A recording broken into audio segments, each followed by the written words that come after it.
Sud Radio, les vraies voix qui font bouger la France, 19h-20h, les vraies voix citoyennes, Aurélie Gros, Stéphane Pellet. Citoyens, mon patriote, rejoins le parti sans culotte. Citoyens, citoyennes, on vous court. Des citoyens propres dans une ville propre, nos enfants nous regardent. Pour l'honneur, pour servir, pour la gloire, nous avançons. Je suis un citoyen ordinaire. Citoyen, soldat, frère, père. C'est mon devoir de citoyen. Je ne fais qu'une voix. Et ce week-end, chers amis, en tout cas depuis ce week-end, on est ravis de vous retrouver. Absolument. Oh là là. Non, pas du tout. Alors, je peux vous assurer qu'on a bien travaillé. Ah, même pas. Il y a eu grand G500. Vous justement. y étiez, Cécile, et avec. C'était pas la fête, on a travaillé. Avec Stéphane et Aurélie. Oui. G500 citoyens. C'était donc ce week-end, les 8, 9 et 10 juin à Marseille, avec bien entendu, les vraies voix citoyennes. Philippe David était avec nous. Et il y avait un grand concours organisé avec un éclairage particulier sur des associations citoyennes qui se sont démarquées tout au long de cette année par leur engagement, leur créativité, leur impact positif sur la communauté. On les a toutes reçues depuis le début. Bonsoir Aurélie Gros, bonsoir Stéphane Pellet. Merci bonsoir à tous les deux. Vous semblez un peu fatigués, tous les deux quand même. C'est normal. C'était très dense. C'était très dense. Il faut reprendre un peu l'accent parisien. Bonsoir. Voilà. Il fait trop chaud ici. Alors que sinon, tous les accents sont bienvenus sur Sud Radio. Tous les accents de toute la France. Et on va faire un zoom aujourd'hui sur les trophées Sud Radio à l'initiative citoyenne, puisque vous avez eu la possibilité de voter pour des associations, le Sommet citoyen, et bien sûr, l'une d'entre elles a été récompensée un petit peu plus que les autres, puisque les autres aussi ont été largement récompensés. Donc plus de 1000 participants des tables rondes sur des sujets qui touchent les Français dans leur quotidien. 64% des Français pensent que notre démocratie ne fonctionne pas bien. On en reparlera avec Arnaud Chiche du collectif Santé en danger et Laurent Sebag qui sera avec nous.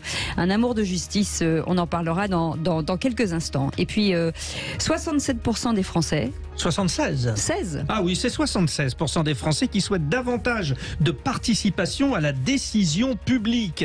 Une 5e République réformée qui consulte notamment les citoyens par référendum. Vous savez, ça existe et certains le demandent. À propos des grands textes, solutions pour permettre aux citoyens de se réinvestir dans la vie publique et notamment lutter contre l'abstention de plus en plus préoccupante. Le vote électronique dans l'élaboration de la décision publique est une des solutions. Gilles Mentré, président d'Electis, sera avec nous pour en parler. Il est déjà là, d'ailleurs. Absolument. L'excellent Gilles Mentré. L'excellent Gilles Mentré. On vous souhaite la bienvenue dans les vraies voix citoyennes. Les vraies voix Sud Radio.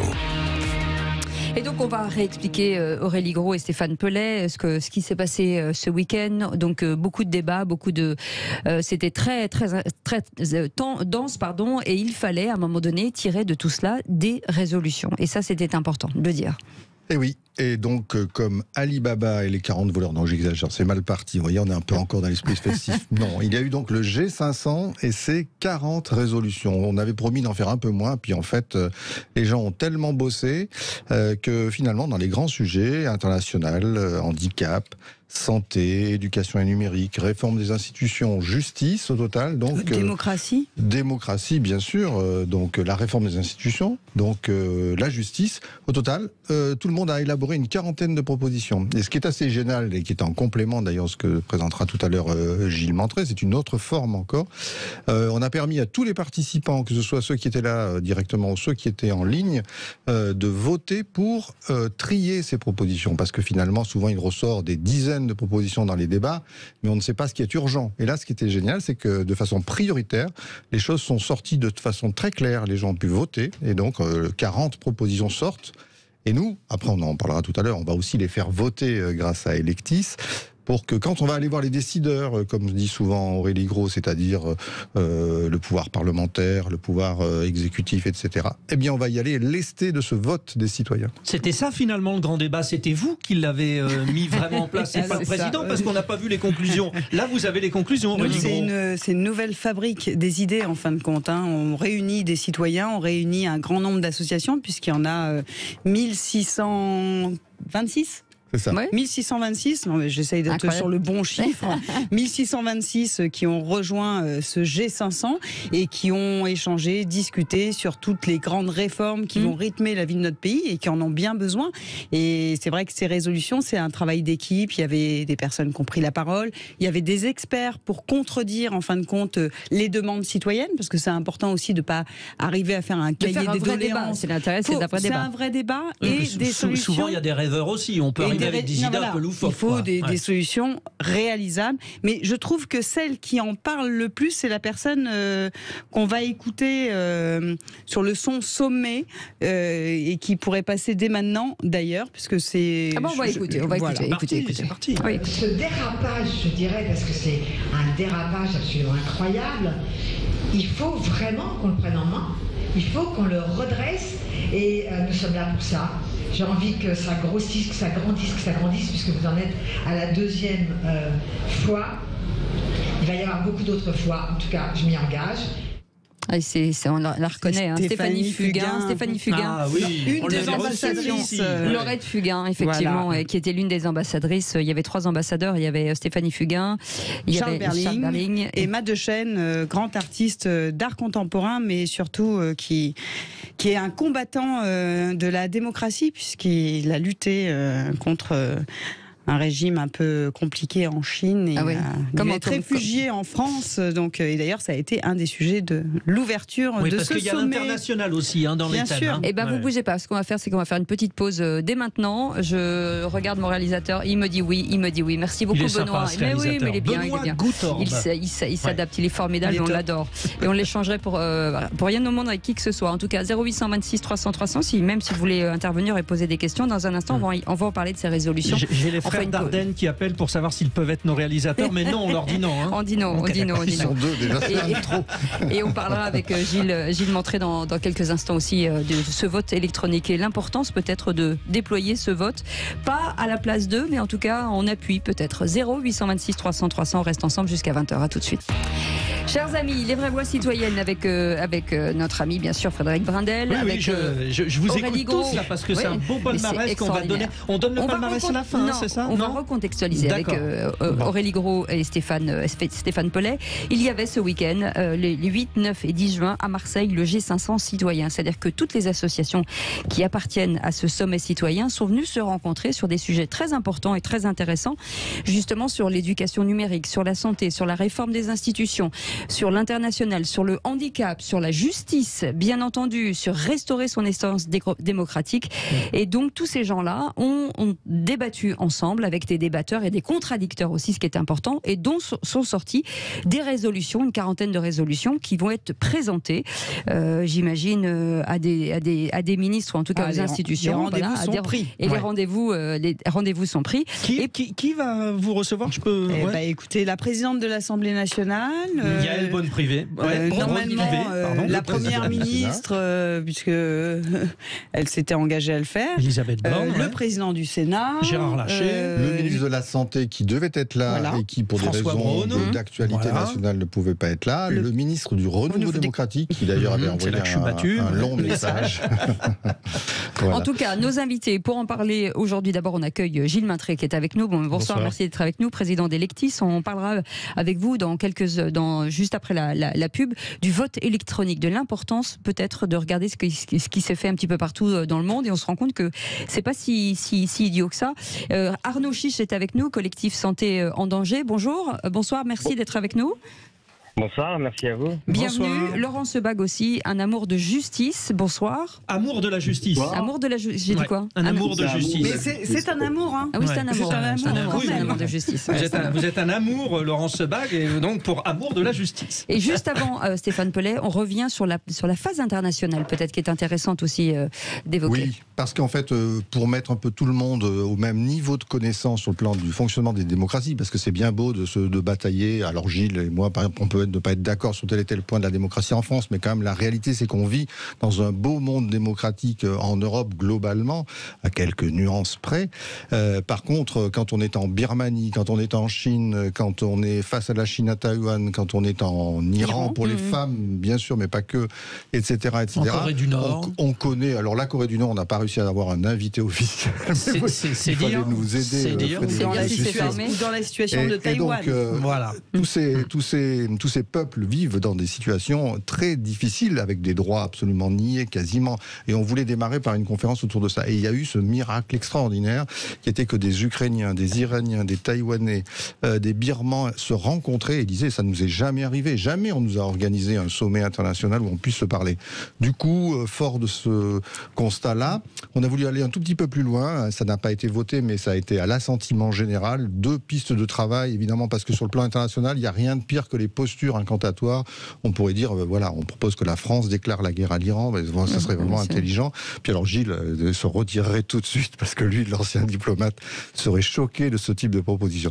Non, par contre, on a eu 2 pistes très concrètes. Créer au niveau international une agence de vérification des informations et de lutte contre les fausses nouvelles, les fameuses fake news.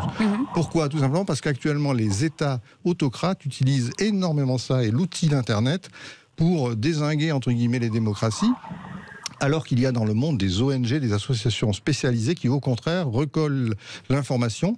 Et il y aurait peut-être une piste, voilà, la vraie, la véritable, vérifiée avec des gens, des scientifiques, etc. Donc il y aura peut-être une piste pour une agence internationale de ce point de vue-là. C'est certainement une piste très intéressante. Voilà la première proposition. Et puis, il faut le dire aussi à l'assentiment général, parce qu'il y avait des gens... Prête, Cécile ? Notamment... Non, parce que là, ça vous concerne. Ah bon, d'accord. Voilà. Il y avait des gens, notamment, je pense aussi au Burkina Faso, avec Jean Gadamé du Présimètre, ou bien à Lyoun, qui venait du Mali et qui avait, une de foi dans la société civile. Ils souhaitent qu'on prépare, ça prendra peut-être plusieurs années, un sommet international de la société civile. Et vous en serez la maîtresse. Sud Radio. Voilà. Ah, très bien. Est-ce qu'on peut Vous dire en aussi serez la maîtresse de cérémonie, Cécile de Ménibus. C'est quand même ce qui est le plus dur, l'international, parce que autant là, sur les thèmes qui sont franco-français, on a la main. Là, c'est le plus dur. Oui, et ils sont venus aussi avec des solutions concrètes, ça que c'était très intéressant. On a vu des expériences concrètes.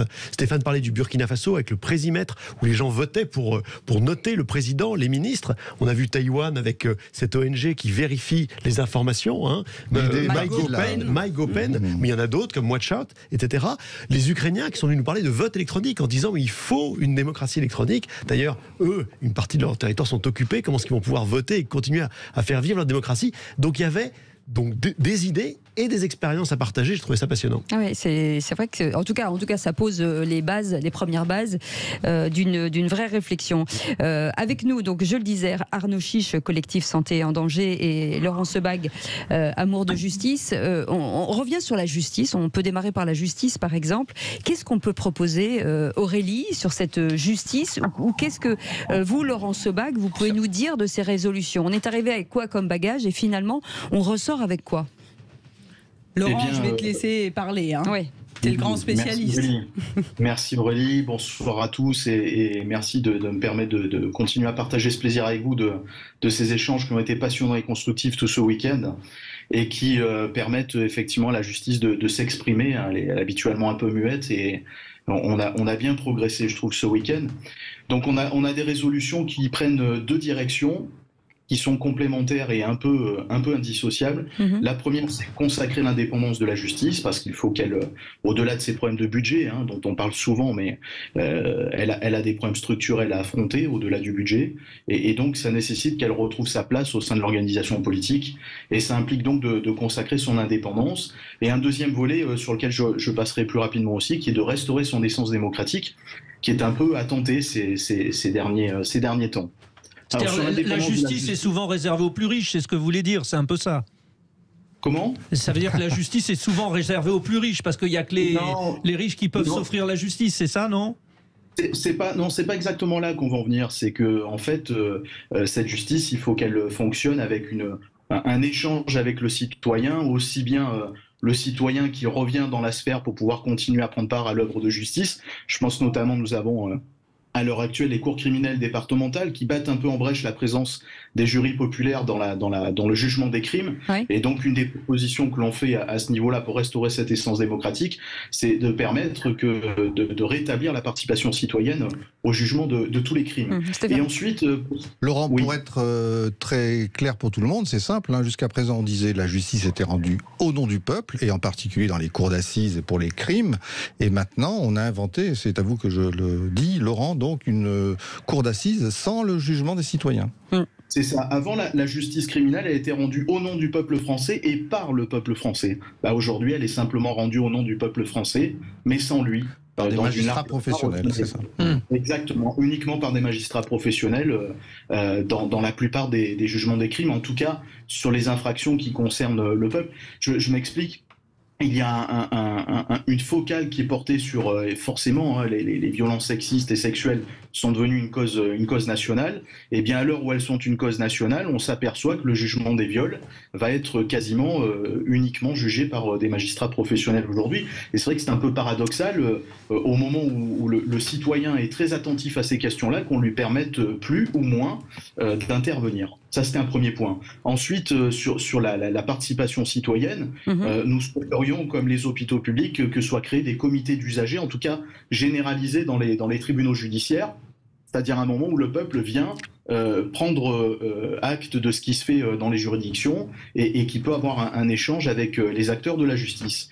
Et ensuite, chose qui manque cruellement aussi, c'est une éducation judiciaire de nos jeunes têtes blondes dans les écoles, parce que les enfants sont les adultes de demain, et donc nous souhaitons permettre la présence d'une instruction judiciaire au sein des établissements. Donc ça, c'est sur le volet, parce que je crois qu'on ne peut pas développer toutes les propositions. Disons-le tout net, vous avez 6 résolutions majeures qui sont retenues, et en dehors de toutes celles que vous venez de détailler qui sont excellentes, il y en a quand même une évidente, c'est couper le lien hiérarchique entre le ministre garde des Sceaux et l'ensemble du fonctionnement de la justice, tout simplement parce que cette indépendance du parquet, alors qu'il fait bien sûr des problèmes, des débats, mais enfin en tous les cas c'était majeur. Je rappelle que toutes ces résolutions sont sur votre site internet, sur le G500, et avec nous aussi, puisqu'on parle santé, la santé c'est quand même très important. On en parle, c'est toujours à la une un petit peu partout. Arnaud Chiche est avec nous. Et là, pour le coup, aussi, à part l'amélioration forcément de l'attractivité des conditions du travail, pas mal de résolutions aussi ont été posées. Oui, bonsoir à tous. Et encore une fois, le collectif Santé en danger était ravi de participer à ce sommet citoyen qui a pris beaucoup de consistance cette année et dont les échanges ont été extrêmement précis et pointu, pour relancer le système de santé pour les 50 prochaines années, parce qu'en fait c'est ça le cap, Il faut des grandes réformes. Aujourd'hui, en fait, on assiste à des petites propositions tous les 2-3 mois, mais ça ne changera pas en profondeur l'état du système de santé. Allons-y, direct. On a besoin par exemple de plus de médecins, de plus d'infirmières. Si on ne double pas le nombre de médecins formés, on n'y arrivera pas. On manque de médecins généralistes, on manque de médecins dans les hôpitaux. Il faut relancer l'attractivité dans les hôpitaux, dans la manière de travailler. Et donc, on a proposé par exemple l'instauration de ratios, c'est-à-dire de limiter le nombre de patients par infirmière. Ça va attirer les infirmières à l'hôpital. Et puis ça va améliorer la sécurité de travail. On a aussi fait des propositions pour relancer le travail de nuit, parce que vous comprenez que dans les hôpitaux et même en ville, le travail de nuit, c'est le travail le plus difficile. Il faut absolument mieux rémunérer ce travail-là. On a aussi fait des propositions sur la santé environnementale et des propositions de prévention, par exemple de rendre systématique l'exposition aux perturbateurs endocriniens. Mais il y a eu également une résolution proposée pour tenir un registre national des malformations congénitales. Il y a eu également une résolution proposée pour faire de la prévention sur la mort subite du nourrisson. On n'a pas oublié les résolutions qui avaient été portées déjà l'année dernière et qui n'avaient toujours pas été appliquées, notamment la gouvernance des hôpitaux. En fait, si vous voulez, les maîtres mots, c'est formation, attractivité, gouvernance, prévention, santé environnementale. Sur la gouvernance des hôpitaux, à qui le plus gros tort? Parce que les hôpitaux sont à genoux. C'est quoi? C'est politique? C'est administratif? En fait, j'ai envie de vous dire, peu importe. Parce que le truc, c'est que si on reste dans le constat, on n'avancera pas. Ça marche pas, les hôpitaux. Ça marche pas non plus parce qu'en fait, la gouvernance suradministrée et uniquement administrative, ça ne marche pas. On a bien vu pendant le Covid que quand les soignants prenaient le pouvoir des hôpitaux, l'organisation des hôpitaux, ça marchait très bien. Les soignants doivent absolument être associés à toutes les décisions prises au sein des établissements de santé. Attendez, Arnaud, je crois qu'en plus ça va être un sujet d'actualité à l'Assemblée nationale. Donc ces résolutions, on va dire qu'elles tombent à pic. Et que tu vas pouvoir dire chiche à certains députés. Ah, c'est bien vu, jeu de mots. Pas mal. Oui, bien sûr. C'est de remplacer Philippe David, c'est pas évident. Par exemple, aujourd'hui à l'Assemblée nationale était débattu le projet de loi de Frédéric Valletoux qui veut créer en fait une suradministration de l'exercice de la médecine libérale alors que nous, on a porté comme résolution la suppression totale des charges administratives. Donc en fait, ce que je suis en train de vous dire, c'est que les propositions de loi faites par des députés qui ne sont pas experts en santé sont contre-productifs. On a aussi, moi j'avais proposé que toutes les propositions de loi santé soient validées systématiquement par un comité scientifique composé des ordres, composé des sociétés savantes, composé de l'Académie de médecine, composé des syndicats. Bon, malheureusement, cette résolution-là, au vote électronique, n'a pas été retenue. Mais en fait, si vous voulez... on la garde pour l'année prochaine, ne vous inquiétez pas. J'espère bien. Il faut absolument que les décisions prises, que les décisions des politiques pour améliorer le système de santé s'inspirent des demandes des professionnels de terrain. Parce qu'on peut retourner le problème dans tous les sens. Si on met cette expertise-là de côté, ça ne marchera jamais. Aurélie Gros. Et vous voyez, à ce sommet, effectivement, le collectif Santé en danger a pris sa part et lutte tous les jours à un nombre d'adhérents impressionnant. Et on les remercie pour le travail. Et Arnaud Chiche sait se faire entendre. Se faire entendre, mais il a été très sage cette année. Mais au-delà, il a fédéré d'autres associations, Médecins pour demain, donc les généralistes qui continuent à se battre puisqu'ils ont été augmenté de 1,50 centimes d'euros. Voilà, le collectif des aidants qui était autour de lui. Donc tous ces gens-là ont réfléchi. Et c'est vrai que placer aussi le patient en face et l'avoir autour de la table pour discuter de quel système de santé ils veulent et se mettre d'accord et construire quelque chose de faisable. On le dit, la santé n'a pas de prix, mais elle a un coût. Et on regarde, par exemple, sur Amplifier la prévention contre la mort subite du nourrisson. C'est des collectifs de professeurs, notamment de chez Necker. Quand vous savez qu'aujourd'hui, un paquet de couches recommande aux parents, montre des bébés allongés sur le ventre, alors qu'on sait que c'est une des causes de la mort subite du nourrisson, c'est quand même inadmissible, c'est un sujet. C'est des choses qui sont portées du quotidien. Ce qui est génial, Aurélie, et donc cher docteur Arnaud Chiche, tout simplement, c'est qu'en plus, on est dans le vrai pour une raison simple. Grâce à Sud Radio, à l'IFOP, un sondage est sorti 2 jours avant le sommet citoyen. Il disait quoi? Si les Français devaient flécher la dépense la plus importante dans le budget d'État, numéro 1 et de très loin pour 62%, c'est la santé. Merci en tout cas, merci Arnaud Chiche, collectif Santé en danger, merci Laurent Sebag, amour de justice. Et en tout cas, il y a quelque chose que les citoyens pointent aussi, c'est de donner leur avis. On va parler de ça justement, le vote électronique. Est-ce que c'est une manière aussi de donner son avis un petit peu plus souvent et en tout cas d'obtenir ce qu'on attend. Il faut que la machine elle tienne, mais si elle tient, c'est bon. Voilà, vous allez lui poser la question puisque Gilles Montré est avec nous et on en parle dans quelques instants. À tout de suite. Les vraies voix citoyennes, on parle bien entendu d'associations, d'engagement, et ça on n'en déroge pas. Mais il y a aussi un engagement pour que les choses avancent, parce que c'est bien ce que font les associations sur le terrain, mais il faut que ça irrigue en tout cas et que ça permette aux choses d'avancer et de façon commune. En tout cas, ça s'appelle le G500. Aurélie Gros est avec nous, Stéphane Pellet est avec nous, et il y a un sondage qui est tombé, 76% des Français souhaitent davantage de participation à la décision publique. Et ça aussi, c'est très important, et c'est un sujet qui est revenu assez souvent dans justement ces discussions et dans ces échanges ce week-end à Marseille avec les associations. Et pour en parler, Gilles Montré est avec nous, président d'Electis. Merci en tout cas d'être là. Et depuis pas mal de temps, depuis de longs mois, cette petite musique revient sur le vote électronique, de se dire pourquoi, comment. On est encore frileux, on se pose plein de questions. C'est peut-être l'occasion avec vous de voir aujourd'hui l'état des lieux, d'abord ce qui se fait à l'extérieur de chez nous, parce qu'on est à d'autres pays qui s'en servent de façon sporadique, mais en tout cas depuis assez longtemps. Et pourquoi ça ne fonctionne pas chez nous et comment fait-on pour que ça fonctionne? Oui, bien sûr. Il y a beaucoup de questions. Il y a beaucoup de questions. Alors, vous parliez d'un sondage sur le fait que les Français, nous souhaitons participer plus. Il y a un autre sondage, moi, qui me marque, c'est parce qu'en participation, on ne sait pas très bien ce que c'est. Parfois, c'est des colloques, parfois, c'est des débats publics, parfois, c'est des conventions citoyennes. Bon, on se perd un peu, et en se perdant, on perd aussi le citoyen.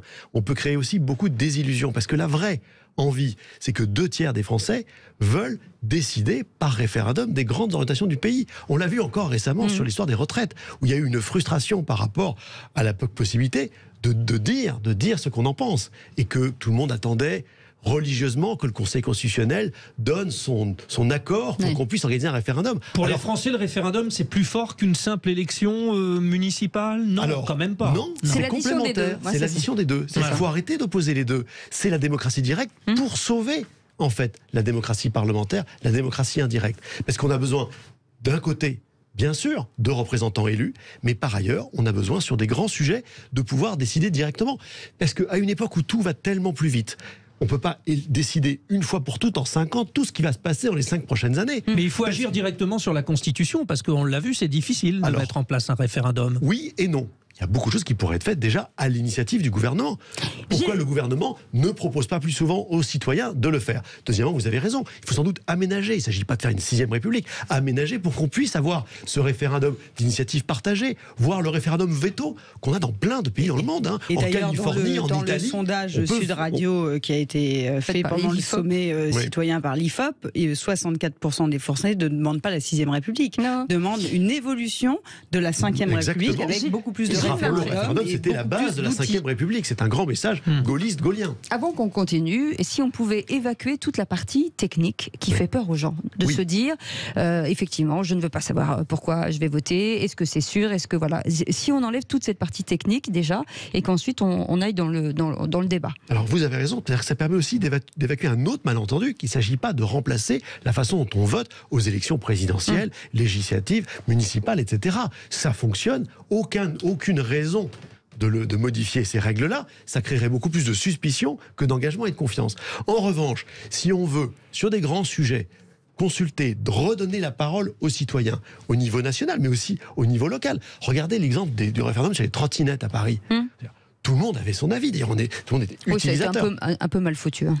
On a Anne Hidalgo, qui pourtant d'ailleurs avait commencé sur les questions de vote électronique, il y a un budget participatif. Là, on ne sait pas pourquoi, ou alors on sait très bien pourquoi, a demandé de faire un vote papier. Alors il fallait se rendre. C'est-à-dire, vous savez pourquoi? C'est-à-dire, dites-nous.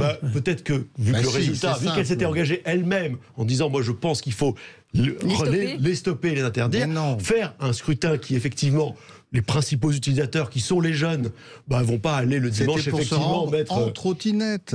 Pour se rendre en trottinette, effectivement, au bureau de vote. Donc, on voit bien qu'il y a une incompréhension. On se dit, mais pourquoi, sur ces sujets-là, où effectivement chacun a envie de se prononcer, pourquoi il faut aller le dimanche après-midi mettre un bulletin dans l'urne? Pour le président de la République, pour son député, pour son maire, oui, mais pour une trottinette, non. Je peux poser une question, moi, aux spécialistes du vote électronique, parce qu'il y a toute une série de mesures et de résolutions qu'on n'aura pas le temps de détailler, notamment dans le champ du handicap, mais si vous m'autorisez tout à l'heure, je vous en donnerai qu'une. Mais là, il y en a une sur le vote électronique. Il nous a été demandé, mais pas de façon unanime, qu'on développe le vote électronique pour les personnes en situation de handicap pour diminuer au maximum le recours aux procurations. Bien sûr. Est-ce que vous seriez d'accord, vous, avec ça? Bien sûr. 100% d'accord. Mais avant de revenir, je voulais vraiment qu'on finisse ce problème technologique de dire ce qui fait peur, machin. Le problème, c'est qu'on a la tendance à se dire le vote électronique d'il y a 15 ans. Mais les choses ont changé aujourd'hui. Les choses ont profondément changé. Aujourd'hui, il existe des systèmes de vote électronique qui sont entièrement vérifiables. Avant, je la comprends, la suspicion.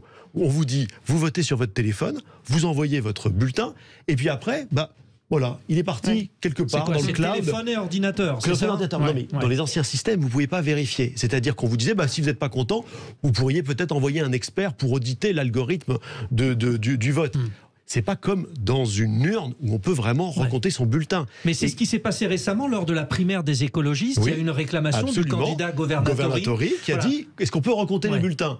Et là, tout le monde a rigolé en disant, quel bulletin? Il n'y a rien à recompter, c'est juste un algorithme. Eh bien, c'est pas vrai. Aujourd'hui, avec des nouvelles technologies, notamment la blockchain, mais on ne va pas rentrer ici dans un débat technique, on peut recréer une urne électronique, on peut retrouver son bulletin, on peut vérifier que le bulletin n'a pas été altéré, modifié, on peut faire le décompte d'ensemble. Ça, bien sûr, ça crée de la confiance. Une fois de plus, pas de la confiance pour faire des élections nationales, mais de la confiance pour aller voter sur les trottinettes. Et si jamais on voit que le résultat n'est pas celui qu'on imaginait, on peut recompter les bulletins. Mais dans le cas des écologistes, ils ont débranché la machine et du coup, il n'y a pas possibilité de revérifier parce qu'ils ont enlevé l'application. Le fournisseur a dit, les écolos m'ont dit, c'est bon. Absolument, parce que par ailleurs, c'est des fournisseurs qui sont ce qu'on appelle en close source, en logiciel propriétaire. La base, quand on fait du vote, la base, c'est que tous les logiciels soient ouverts, transparents, en logiciel libre, que n'importe quel citoyen puisse regarder ce sur quoi il vote. Et c'est pas le cas aujourd'hui. Et Gilles Montré, quand on parle de vote électronique, on va, j'imagine, certainement chercher une jeune génération qui ne vote pas, qui ne se déplace pas, qui est plus liée à cette génération du vote électronique. C'est ça ou... On cherche les deux. Aussi. On a ce qu'on appelle l'abstention active et l'abstention passive. L'abstention passive, c'est effectivement, c'est compliqué, on ne comprend pas pourquoi il faut se déplacer pour, et ça touche surtout les jeunes.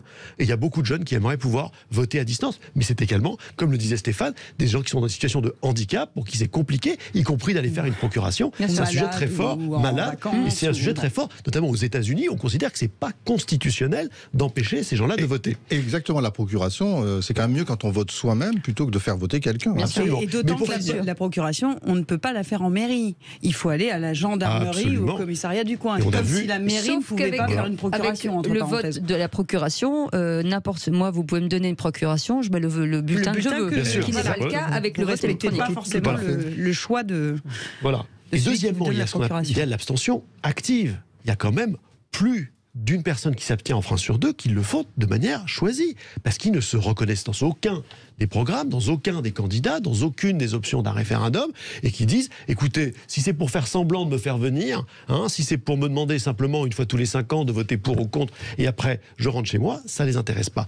En permettant un vote plus fréquent, parce que c'est ça aussi le vote électronique, sur des questions de référendums nationaux, locaux, là on retrouve un lien avec le vote vraiment utile au sens propre du terme, le vote qui a un effet, et pas le mauvais vote utile qui est juste un vote barrage. Et d'ailleurs Gilles a raison, parce que c'est ces institutions qu'il faut réformer. Vous n'étiez pas d'ailleurs tous d'accord les uns les autres, mais je dis très très vite, il y avait organisé une convention citoyenne sur le fonctionnement de la démocratie, inverser le calendrier électoral, mettre à nouveau les législatives avant de façon, enfin bref, on va pas développer, mettre en place une semaine de sensibilisation au vote, et surtout décaler, vous savez, la date limite d'inscription pour lutter de ce qu'on appelle la mal-inscription, parce que tu parlais d'abstention active, mais il y a quand même des gens qui peuvent même pas aller voter parce qu'ils sont pas inscrits là où ils vivent. Eh ben vous restez avec nous, on fait une petite pause. Moi je vous ai donné procuration l'autre fois, Cécile, vous m'avez pas trahi sur mon vote là. Ah bah non, j'ai voté pour moi. Bon, voilà, j'avais voté pour vous, ça tombe bien, ça tombe bien. Vous voyez, Connecting People, voilà, restez avec nous, on revient dans un instant, on est ensemble jusqu'à 20h. Et on le dit à chaque fois, le G500, et vous savez, dans les vraies voix citoyennes, ils sont là avec nous chaque semaine, Aurélie Gros et Stéphane Pellet, et je veux vous assurer qu'eux-mêmes font bouger les choses, mais en tout cas ils nous présentent régulièrement des gens qui ont des idées, qui innovent, qui réfléchissent, qui ont l'habitude du terrain, qui se disent tiens voilà, on va faire ça, on va le démultiplier, on va s'agrandir. C'est un bon feuilleton, je trouve, toute l'année sur Sud Radio. Ouais. Franchement, je me dis qu'il y a de très bonnes volontés, ça serait bien de les écouter. Une autre bonne volonté, Gilles Montré est avec nous, ça s'appelle Electis, c'est une possibilité de votation, de permettre, quel que soit le sujet, quelle que soit l'institution, l'entreprise, de se dire, le citoyen, le salarié, tout le monde peut voter dans une question précise, de dire voilà, quel est votre avis, parce que c'est important aussi, quand on vit, de pouvoir donner son avis, Gilles Montré. Vous avez raison, Cécile Minibus, parce que justement, c'est pas qu'une question de grandes élections. Ça commence dans les entreprises, où on veut pouvoir voter. On sait bien que la démocratie salariale, les gens vont de moins en moins, votent de moins en moins pour leurs représentants au CSE. Or, il y a des instruments de vote électronique, ça y est, ça se développe. Il n'y a que 5% des entreprises en France qui font du vote électronique. Bah oui. Mais on vote encore dans des boîtes à chaussures. Ça peut être un concurrent direct aux instituts de sondage aussi, c'est-à-dire qu'on met en place quelque chose et puis... Alors, vous avez raison, mais en même temps, le vote, c'est justement, c'est pas le sondage. Et peut-être aussi une façon de sortir d'une certaine démocratie du sondage, parce qu'on voit bien qu'il y a des sondages tout le temps qui ne créent pas que de la confiance. On se dit toujours, mais comment est-ce qu'ils ont été faits, ces sondages, même si, pas plus, on sait bien que les instituts de sondage ont des méthodes transparentes, mais c'est pas pareil de répondre au téléphone, dire ah oui, je suis plutôt pour, je suis plutôt contre, et d'aller voter et de décider. Et si vous nous donniez un exemple, on va voter sur les résolutions du G500. Alors, on va voter sur les résolutions du G500. Aurélie non, mais c'est toi qui vas nous présenter la formule. C'est comme vous voulez, mais allez-y. De ces 40 résolutions, c'est 40 résolutions qui ont été adoptées dans les différentes tables rondes au jugement majoritaire, donc a été classées, puisqu'il y en a beaucoup plus. Regardez dans les annexes, on va toutes les remettre évidemment, mais c'est qu'après, un maximum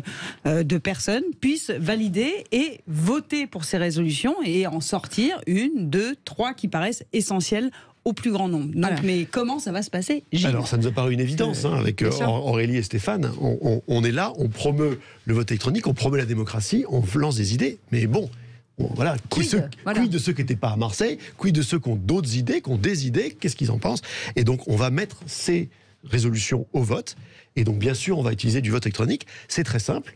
Il y a une application, donc n'importe quel auditeur qui nous entend, n'importe qui ira convaincre ses amis, sa famille, il suffit d'aller sur g500.electis.app, c'est un site, on va le partager, j'imagine sur le site de Sud Radio.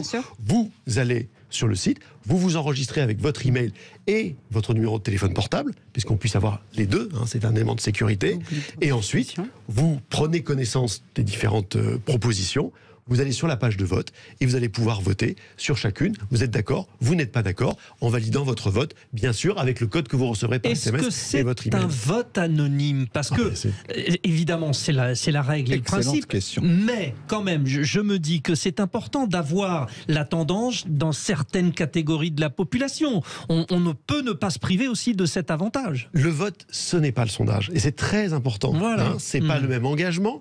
Et ce n'est pas un élément statistique qu'on va retraiter. Si on dit à nos auditeurs, vous savez, nous, ça nous intéresse de savoir quel pourcentage des hommes, des femmes, quel pourcentage des gens qui vivent dans des villes par rapport à ceux qui vivent dans des plus petites communes, eh ben, n'importe qui se dira, et c'est logique, ah oui, mais alors, s'ils savent que si j'ai voté ça, je suis dans une petite commune, c'est que bon, ils savent d'où vient mon vote. Nous, on ne peut pas savoir d'où vient le vote. Quand ça quitte le téléphone, l'ordinateur, le bulletin est encrypté d'une manière, c'est-à-dire il fait l'objet d'un chiffrement, d'une telle manière qu'il n'est plus jamais déchiffrable individuellement. Plus jamais. On ne peut plus déchiffrer que la somme. Donc non seulement on ne sait pas d'où vient le vote, mais on ne peut même plus avoir cette information. Et si on n'a pas cette garantie-là, c'est tout l'édifice qui s'effondre. Et je rappelle qu'on est un mouvement citoyen et non pas un parti politique. Voilà, il n'y a pas d'engagement pour des élections et que l'intérêt, c'est vraiment de pouvoir porter des résolutions qui sont votées par le plus grand nombre. Donc il faut rappeler le site, on le rappelle, on le matraque. Cécile va voter dès ce soir, elle est prête. On n'a pas entendu là. G500.electis.app et effectivement, le plus grand nombre, c'est extrêmement facile, il n'y a pas besoin de recevoir une autorisation particulière, vous pouvez en parler à vos amis, vos familles, et on peut y aller dès maintenant. Et vous y allez dès maintenant, ça y est, le site est ouvert. Ce qui est intéressant aussi, c'est qu'une fois qu'on a voté, c'est de savoir finalement la résolution qui va être votée, en tout cas par le plus grand nombre, et comment on peut suivre finalement ce chemin de la décision, comme aurait dit quelqu'un de célèbre, pas autant que vous, hein, bien sûr. Président de la République, je crois. Peu nombreux dessus. Ce qui est important, c'est de dire est-ce que j'ai voté va être porté. Exactement, on rendra compte de tout ça. Mais on l'a dit tout à l'heure, une série de rendez-vous sont déjà en cours ou sont pris ou sont déjà en cours d'être pris. Mais c'est vrai que c'est autre chose, grâce à ce vote électronique, d'arriver vers, je sais pas moi, le président ou la présidente de l'Assemblée nationale, par exemple, et dire il y a non seulement 40 résolutions qui ont été triées, mais en plus 10 000, 20 000, 50 000 personnes se sont exprimées. Oui, on va voir. Mais en tout cas, on le fera partager au plus grand nombre, parce que l'intérêt, c'est aussi d'avoir une puissance de feu, de dire que... Je peux donner ma petite faiblesse pour une résolution. Absolument. On n'en a pas parlé, on ne pourra pas développer. On parlait du handicap tout à l'heure, c'est important de le dire. Moi, j'en ai une, celle qui est arrivée en tête par le jugement majoritaire, par le classement, par les gens présents, c'était qu'on prenne une résolution nationale opposable, enfin sur le modèle du droit opposable. Pourquoi vous savez, parce qu'il y a une loi depuis 2005 qui fait que normalement le handicap est pris en compte dans la société. Il y a ce fameux mot de société inclusive, on ne sait pas si c'est le meilleur mot, mais on se demande comment ça se fait qu'on n'arrive toujours pas à faire avancer les choses et que très souvent, au moment de prendre la décision, hop, ça passe à la trappe et on recommence. Eh bien voilà, nous, on a trouvé quelque chose de simple. Il faut, dans l'article 1 de la Constitution, tout simplement changer un mot à l'intérieur de cet article 1. Vous le savez que la France est une république indivisible, laïque, démocratique, sociale, etc., etc. Elle respecte toutes les croyances, mais son organisation est décentralisée et inclusive. Il suffisait de le dire. Bien sûr. Donc peut-être... Donc vous rajoutez le terme inclusif dans la Constitution. En tous les cas, il peut être discuté ce terme, mais à un moment, il pourrait être mis un terme clair, net et précis. Vous savez, en France, on raisonne avec la hiérarchie des normes, c'est-à-dire ce qui est constitutionnel est au-dessus du reste. Une fois que c'est au-dessus, on n'aurait plus le droit de passer à la trappe les questions qui traiteraient du handicap. Du handicap en général. Et c'est une très belle résolution. Et on va revenir rapidement sur les trophées de radio. Trophée Sud Radio de l'initiative citoyenne. Et je vous rappelle que pendant 4 semaines, vous avez pu voter pour Guérir en mer, Médecins solidaires, les extraordinaires et l'équipage solidaire. Et c'était très très très compliqué parce que, même on aurait voulu les donner aux plus de 1500 associations, 1626 exactement, et ça a été très compliqué. Et le grand gagnant, si je puis dire, on peut peut-être écouter le son. Oui, écoutez. Bonjour à tous, nous c'est Équipage Solidaire et en mars 2021 on a lancé Delivrel, la première application de livraison de kits alimentaires et de produits d'hygiène entièrement gratuite à destination des étudiants en situation de précarité. Ah, c'est chouette. Voilà, ça. Bravo. ils se sont présentés eux-mêmes. L'équipage solidaire incroyable, tous ces jeunes qui se sont rendus compte que pendant le confinement, d'autres jeunes étaient dans des situations très très compliquées et ils ont gagné alors. Ils ont remporté ce trophée parce que franchement, et je pense que toutes les autres associations qui étaient en lice ont été d'accord de dire que l'engagement d'étudiants vis-à-vis d'autres étudiants, de leur donner la possibilité d'abord de leur parler, d'avoir un contact et un lien et de pouvoir leur donner à manger gratuitement. Ils vont avoir une aide aussi, et sachant, ils ont eu effectivement une aide, ils ont eu un tableau magnifique, un chèque, et un tableau magnifique d'un artiste d'art contemporain qui s'appelle Dano, et c'est un passage dans la matinale du célèbre Patrick Roger, quand même, c'est pas rien, c'est peut-être le plus beau des cadeaux. Patrick, mais je rappelle qu'ils ont besoin d'aide, je rappelle qu'ils veulent encore avoir des nouveaux contrats avec d'autres supermarchés pour les denrées, pour les produits de première nécessité, et que si vous les aidez, vous pouvez les soutenir, parce qu'ils n'ont pas d'aide vraiment des collectivités territoriales, pas d'aide de l'État, ils sont construits tout seuls et ils remplacent, comme beaucoup d'associations. Et pour les aider, on va sur le site, c'est ça? Vous allez sur le site l'équipagesolidaire.fr et c'est des jeunes super, Cécile? Absolument, ils sont formidables. Et des jeunes qui n'en veulent. C'est l'occasion encore, je vous le dis, de remercier tous ces bénévoles, parce que derrière ces associations, il y a des centaines et des centaines, voire des milliers de bénévoles tout au long de l'année.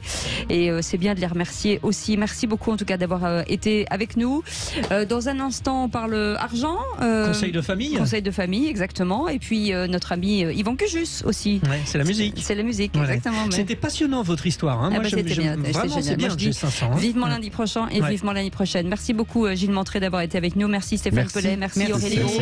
Bravo à toutes ces associations. Et on vous retrouve demain à 17h. Merci à notre équipe formidable. Salut, à demain.